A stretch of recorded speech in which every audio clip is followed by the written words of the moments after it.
Right, guys, afternoon. We're over at Huntingdon Racecourse today with Nathan and his lovely, believe it or not, it is a lovely Volkswagen Bus. Solid. Solid. Okay, so Nathan, explain how you came into buying this lovely van here. Well, I've been into Volkswagens for a long time. I've had a lot of camper vans over the years, and you just sort of keep going and upgrading. Start off with the British ones, which are all rotten, and then you go for the American ones, which are hopefully solid. And this one's got a bit of a story behind it. Explain the lovely paintwork. Yeah, previous owner was on his way leaving Santa Pod, and it caught fire. The engine caught fire in the back.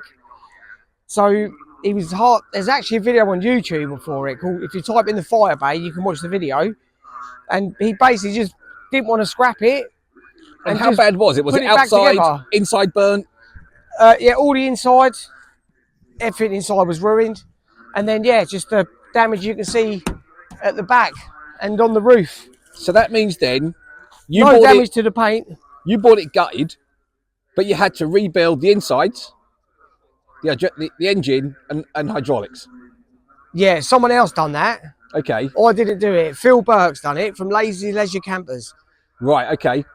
He bought it off the, I don't know, I think he must have bought it off the bloke who put it back on the road.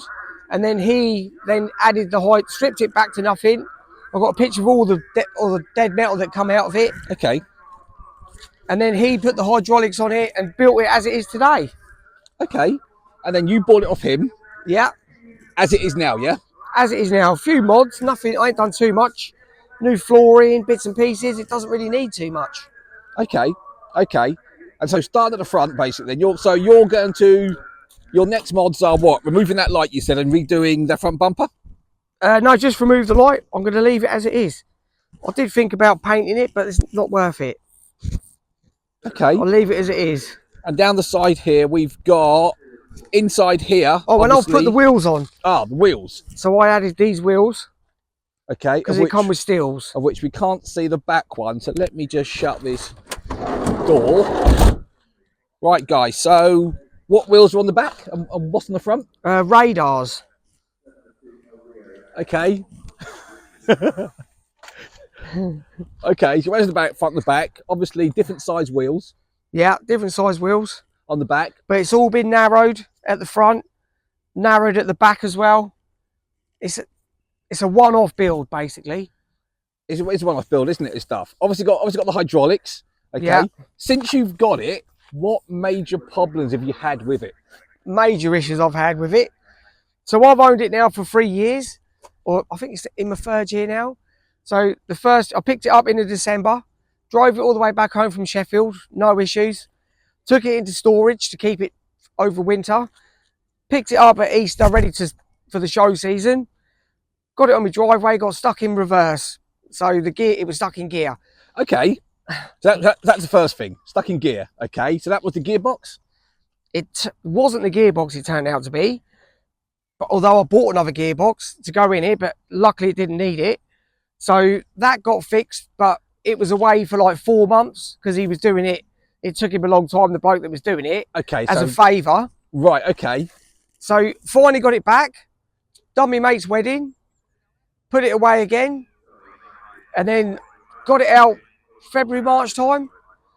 Took it just to get the wheels put on it because obviously I did the front ones myself, but the back, to get the back on, you have to literally drop the suspension down. So I needed a ramp to then take the wheel out. You have to let the air out the tyre to get it out. Oh, okay. Because it's so low, you can't just unbolt it and take it off. So took it to the garage to get the wheels done and got the dreaded phone call to say, we've got it stuck in gear again. I said, oh my God. So again, it then went back to a bloke called Conar, who helped build it in the first place. I called him the camper van genius. Where's Conar from? He's in Boston. Okay. Business name? Or is it just Conar? Don't know his business name. I just know him as Conar. Don't worry, Conar. We'll find it and we'll tag you into this, yeah? So yeah, then Conar basically discovered what it was. Because the bus has been built for, say, 6 years or whatever, because it's on hydraulics and it goes up and down, everything moves, all the bushes, the engine mounts, the gearbox mounts were all worn out.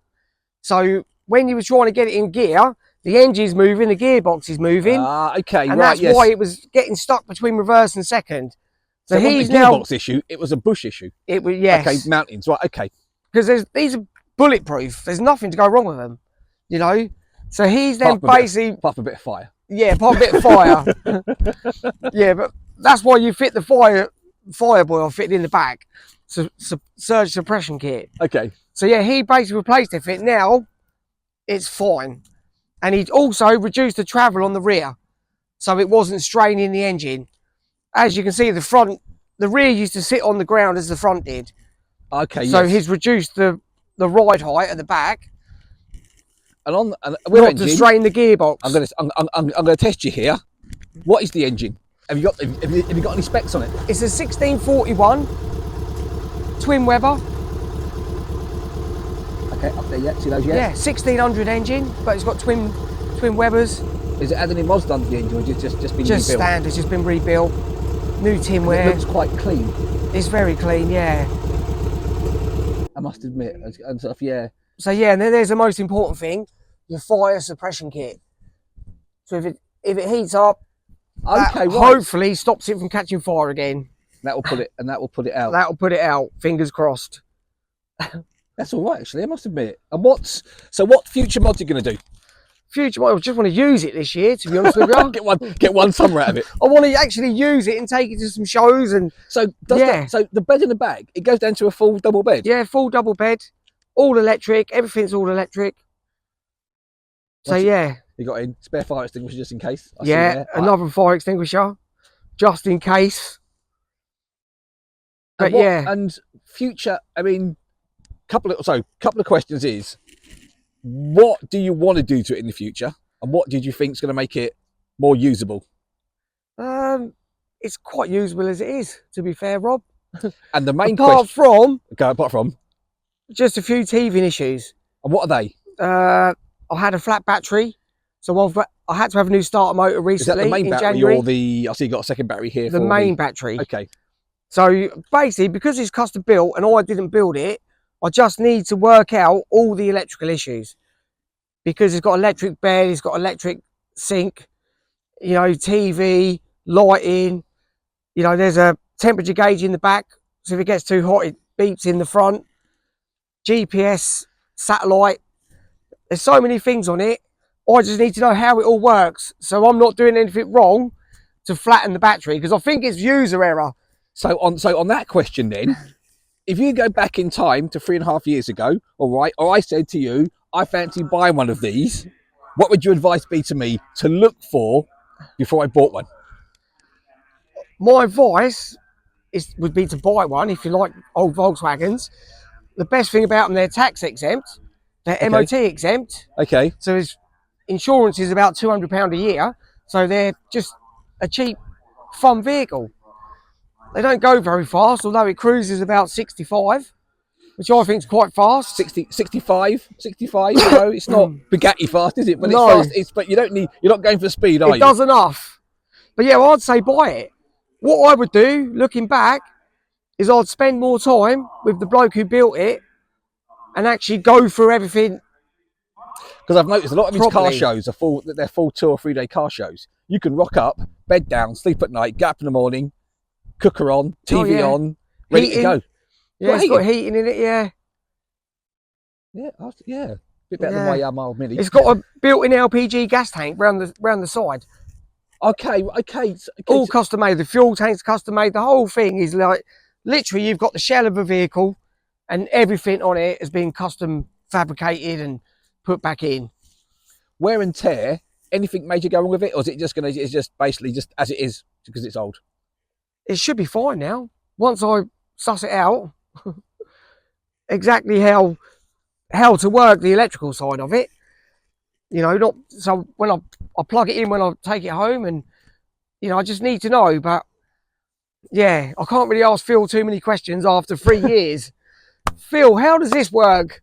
He'll say, you've had the bus for 3 years. Yeah, but you say, it was in a garage for a year. Yeah, exactly. It's not my fault. And you can't work, and winter's too cold to work on it. In the summer, I want to be out in it, not using it. Yeah.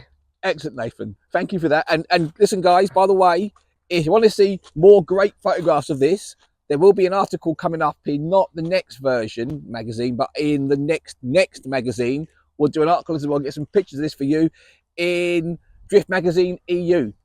And it's not a drift mag, by the way, guys. It's a car lifestyle magazine. Remember that. Okay. And don't forget MySpec as well. This is already in MySpec. It's been in there for the last 2 years. You haven't looked and seen it yet, then shame on you. Apart from that, thank you, Nathan, for that. Okay, guys. Thank you. We will see you again soon. Cheers, guys. Bye. Right.